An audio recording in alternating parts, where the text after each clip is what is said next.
సాదల ధైర్యం వీడు దొంగ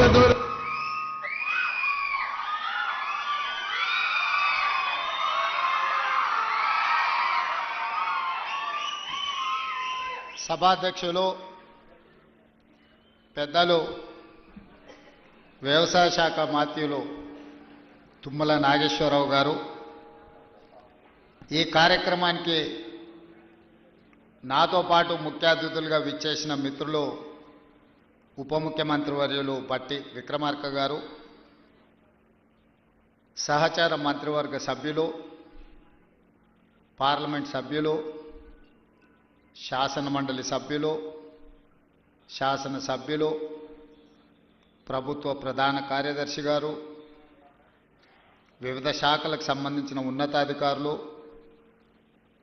agriculture university vice chancellor అలాస్ Danayya గారు, వ్యవసాయ శాఖ కమిషన్ చైర్పర్సన్ పెద్దలు కోదండ రెడ్డి గారు, అదేవిధంగా ప్లానింగ్ కమిషన్ వైస్ చైర్మన్ పెద్దలు ఈ అగ్రికల్చర్ యూనివర్సిటీ పూర్వపు విద్యార్థి డాక్టర్ జి చిన్నారెడ్డి గారు,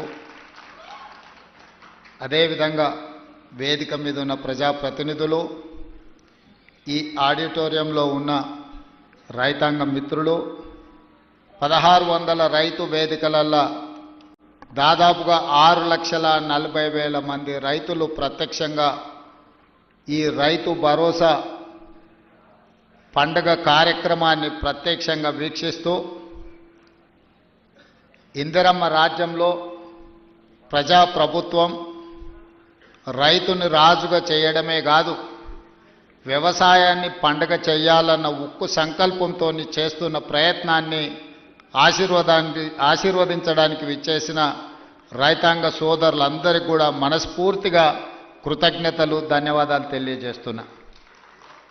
మిత్రులారా, మీకందరికీ తెలుసు, ఈ రాష్ట్రంలో, ఈ దేశంలో ఎవరు ప్రజాప్రతినిధిగా ఎన్నిక కావాలన్నా, ఎవరు ప్రభుత్వాన్ని ఏర్పాటు చేయాలన్నా రైతుల యొక్క ఆశీర్వాదము, రైతులు చేయుతను అందించకపోతే ఎవరు అధికార పీఠంలో కూర్చోలేరు అని చెప్పి ఈ వేదిక మీద నేను ఖచ్చితంగా చెప్పదలుచుకున్నా.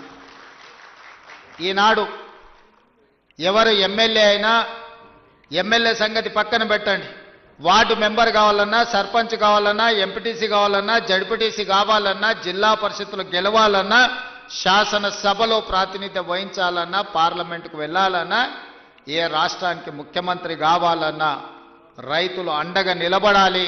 ఆ రైతుల ఆశీర్వాదం ఉన్నప్పుడే మన కుర్చీ పదిలంగా ఉంటుంది అని బలంగా విశ్వసించే మీ సోదరుడు ఈరోజు ఈ వేదిక మీద నుంచి రైతులకు ఉద్దేశించి మాట్లాడుతున్నాడు.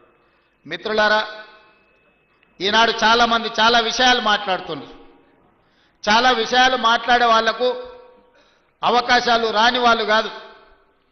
ఆనాడు ఉమ్మడి రాష్ట్రంలో డాక్టర్ వైఎస్ రాజశేఖర రెడ్డి గారి మంత్రివర్గంలో మంత్రులుగా పనిచేసిండ్రు.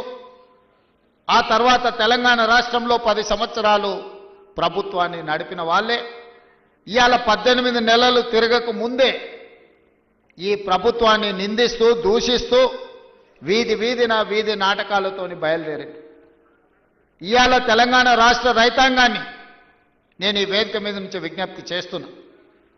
తెలంగాణలో ప్రజాప్రభుత్వం, ఇందిరమ్మ రాజ్యం ఏర్పడ్డ తర్వాత గతంలో రైతు రుణమాఫీ గురించి మీకు తెలుసు. 2014లో ₹1,00,000 రైతు రుణమాఫీ చేస్తా అని మాట ఇచ్చి అధికారంలోకి వచ్చిన తర్వాత 4 విడతలుగా నేను ఇస్తాను, ఇప్పుడు నా దగ్గర నిధులు లేవని ఆనాడు మాట్లాడేది. 4 విడతలలో అసలు కంటే మిత్తి తడిసి మోపెడై నెత్తి మీద అప్పు, చేతిలో చిప్ప వచ్చే పరిస్థితి రైతులకు ఏర్పడ్డది ఆనాడు. తిరిగి 2018లో మళ్ళీ అదే వాగ్దానం ఇచ్చారు, ₹1,00,000 రైతు రుణమాఫీ చేస్తాం. మొదటిసారి తప్పు జరిగింది, రెండవసారి తప్పు జరగకుండా మేము చూసుకుంటాం, ₹1,00,000 రైతు రుణమాఫీ చేస్తామని. 5 సంవత్సరాల తర్వాత వెనక్కి తిరిగి చూస్తే 11,500 రైతు రుణమాఫీ చేస్తే 8,500 కోట్ల రూపాయలు మిత్తికే సరిపోయినాయి. 3,000 చిల్లర మాత్రమే ఆనాడు రైతులకు రుణమాఫీ చేశారు. 2 విడతలుగా మొత్తం లెక్క గడితే 10 సంవత్సరాలు 2 విడతలు ఆనాటి ప్రభుత్వం రైతులకు సరాసరిగా అందించింది 16-17 వేల కోట్ల రూపాయలకు ఎక్కువ ఇవ్వలేదు. కానీ మొదటి సంవత్సరంలోనే ప్రజాప్రభుత్వం మీ ఆశీర్వాదంతో వచ్చిన తర్వాత ఎన్నో ఇబ్బందులు ఉన్నా 10 సంవత్సరాలలో ఆనాడు వాళ్ళు చేసిన విధ్వంసం 100 సంవత్సరాలైనా కోలుకోలేని పరిస్థితికి తెలంగాణ రాష్ట్రాన్ని నెట్టేసింది. ఆనాడు ఫీజు రియంబర్స్మెంట్ కావచ్చు, రైతు రుణమాఫీ కావచ్చు, రైతుల గిట్టుబాటు ధర కావచ్చు, ఏ విషయంలో అయినా ఆనాడు తెలంగాణ రాష్ట్రంలో ఆర్థిక విధ్వంసానికి పాల్పడి తెలంగాణ రాష్ట్రాన్ని దిగజారిన ఆర్థిక వ్యవస్థను ఆనాడు మాకు అందించిండ్రు. అయినా మనోస్థైర్యాన్ని కోల్పోలే. అప్పటి వరకు 4 లక్షల కోట్ల రూపాయలు మాత్రమే అప్పు ఉందని అబద్ధాలు చెప్పి కప్పిపుచ్చి మనం గ్రామాలలో చూసినాం. అప్పులకు కూరుకుపోయిన పిల్లగానికి పిల్లనియాలంటే మాకు అప్పులు లేవయా, ఆర్భాటంగా మాకు పెద్ద పెద్ద కార్లు ఉన్నాయి, పెద్ద పెద్ద బంగళాలు ఉన్నాయి, అద్దాల మేడలు ఉన్నాయి. ఈ అద్దాల మేడలు చూసి మా పెద్ద కార్లను చూసి మాకు పిల్లని ఇవ్వండి అని చెప్పి ఊరి మీద కట్నాన్ని ఎక్కువ తెచ్చుకునేటోళ్ళ మనం గ్రామాలలో చూసినాం. అదే విధానాన్ని ఆనాటి ప్రభుత్వంలో పెద్దలు పెద్ద పెద్ద బంగళాలు కట్టిరు, అద్దాల మేడలు కట్టిండ్రు, రంగుల గోడలు చూపించిండ్రు. కానీ రైతుల యొక్క ఆర్థిక వ్యవస్థ చిన్న భిన్నం అయిపోయింది.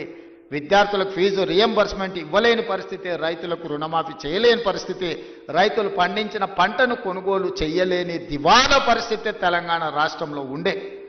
ఆనాడు అసెంబ్లీ సాక్షిగా ఆనాటి పెద్ద ఆయన చెప్పిండు, మేమేం సత్రం నడపలేమీడా, రైతులకు మేము పండించిన పంట కొనాలంటే 7,000 కోట్ల రూపాయల నష్టం వచ్చింది, మేమెందుకు కొంటాం, ఓరేసుకుంటే మీరు ఉరేసుకున్నట్టే. ఆనాడు చెప్పిన మాట వాస్తవం కాదా అని నేను మిమ్మల్ని అడుగుతున్నా.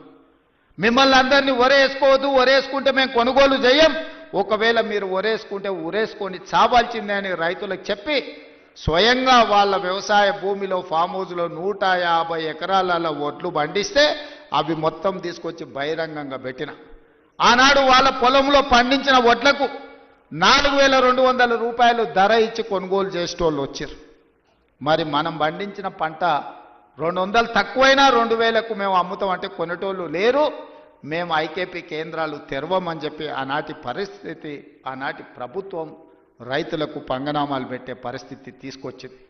ఇవన్నీ ఇంకా మర్చిపోలే, ఇప్పుడే ఆనాటి గాయాలు మానిపోలే.